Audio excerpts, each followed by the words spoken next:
Hello and welcome back. Today we're doing an art request by Splattercake. And if you want to see how the drawing goes and the nutcase things I say, stick around and on to the video. Now to start off this, it took about 10 different attempts before I got a head I could go with. So a great start.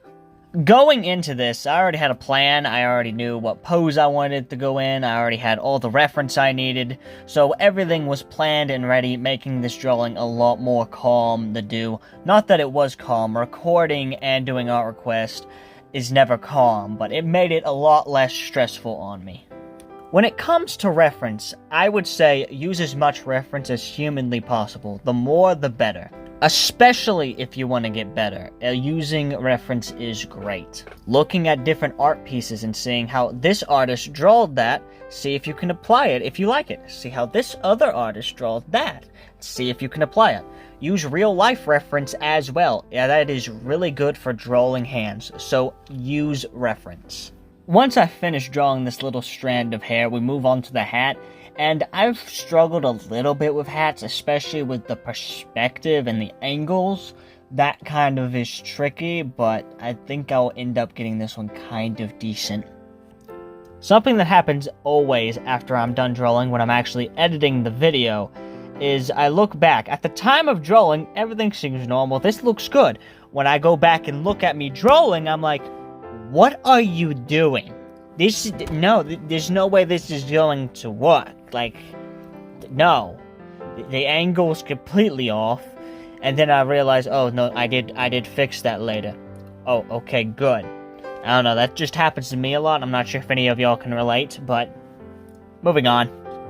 Once I finish up what I want to do on the head, I'll move to the body, and then kind of start to sketch out everywhere where I want it, how the dress is going to go, then how the legs, and kind of get everything laid out and ready for me to draw. For some reason, when I sketch, my fingers are farther back on the pencil instead of closer to the tip. I'm not sure why I do that.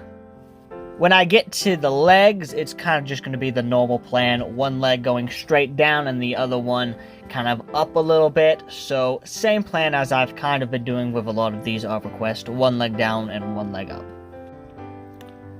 Something that's hard, whether it be legs or arms, when you're bending your arm, trying to keep it the same length all the way through, that is kind of hard to keep consistent, at least for me.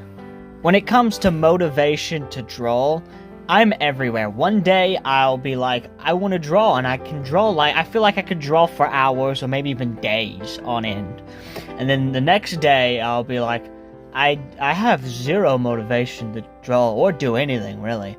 Then the day after that, I have my motivation back. I feel like I could draw for days. Then the day after that, it's like, I kinda wanna draw.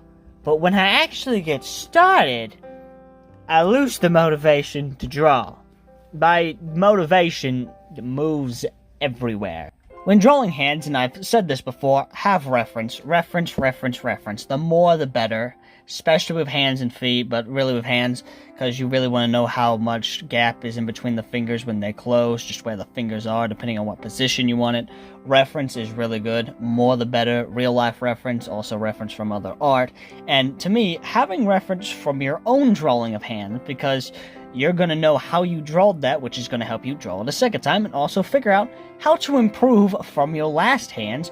Don't make the same mistakes that you did last time, but also help as kind of a guide, and then you can improve. So, in my opinion, more reference, even your own drawing as reference. What I'm doing right here is kind of trying to draw the folds in the clothes, and with my main style, as you can see, I normally use triangles. I do use some other shapes, but mostly triangles to get those folds and stuff. But when I'm drawing realistically, I normally try to use triangles and a lot of other shapes, different folds, lines, try to get them all so it feels the most realistic, and also look at real life reference of clothes and stuff to see how those folds will go. But when I'm doing my Splatoonish style, I normally don't go quite as hard with the realisticness, since it is a cartoonish art style. Now, going into the feet, I knew that this character has sandals, which means I was going to have to draw toes. And if you don't know, feet, one, gives me an absolute hard time, but feet, just bare feet, with especially toes, are an absolute nightmare for me. But I decided, I got nothing to lose. I can't go further down.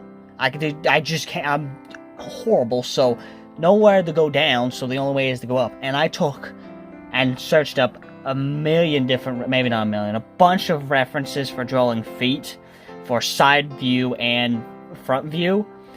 Got a ton of reference, so when I draw this, I mean, I had all this plan going in, like, I knew I'm gonna have to draw this.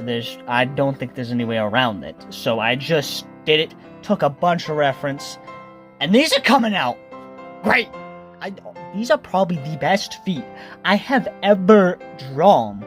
Like, having, like, the layout first, then drawing the toes for, like, the front view.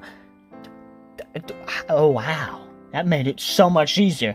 And the side view, having the little circles to give you the, sketch out, to give you a genuine an idea of where the area is, so you can draw it. Huge help.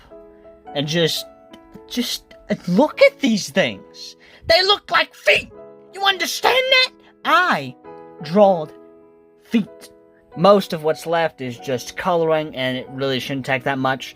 I do have to blend two colors to kind of get the one that I need. I have to blend the magenta and the pink together. And with blending, I've been trying to do a little bit more. I just haven't really done that much. I've done it a little bit. I got a really good blend on a fire scene, like it has a campfire. Like, I got a really good blend on the fire that actually looked like it could be a fire, and I got the blends of the red and orange and red all together. I think that fire looks really nice, but trying to blend this right here, I'm not too good at blending yet. I'm still trying to learn it, so, and when it comes to coloring, I'm not really too good at coloring, in my opinion. I kind of just slap it on there and hope for the best. So in this year, I kind of hope to get better at coloring in general, so that's my goal. Voila! 'Tis done! I think this came out pretty good. I think the whole thing looks really good. And plus, I drawed feet. I drawed toes. Like, you understand that? This is like stepping on the moon, but Jay's art equivalent of that is drawing feet and toes. That's the equivalent of stepping on the moon in Jay's art world. Anyways, I really enjoyed drawing this, and I hope you enjoy the drawing and the video, Splattercake. Anyways, check out the other videos on screen, and I'll see you in the next one.